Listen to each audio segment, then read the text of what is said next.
Jerusalem latest, West Bank clashes after Donald Trump announcement.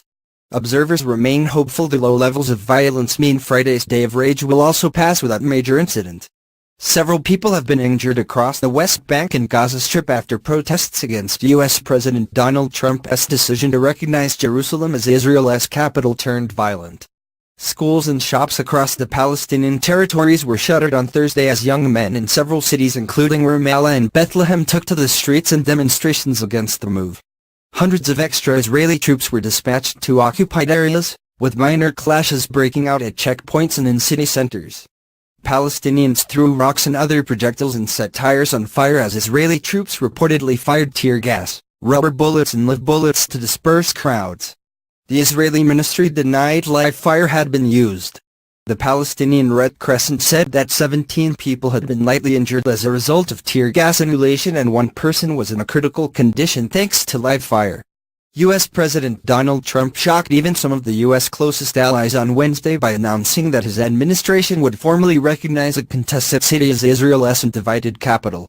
Israel annexed East Jerusalem in the 1967 Six-Day War, a move that was regarded as illegal by the international community.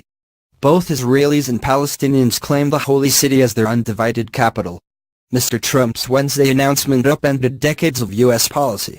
While welcomed by Israeli Prime Minister Benjamin Netanyahu, many other world leaders have expressed concern the controversial move could spark renewed violence in the region and wider Muslim world.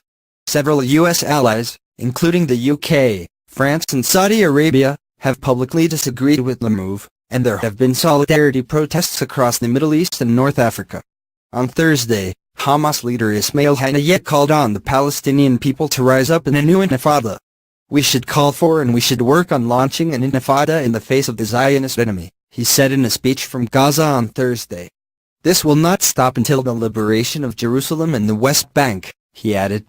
Palestinian and Israeli civilians, as well as the Israeli armed forces, are bracing themselves for Hamas' declared day of rage on Friday.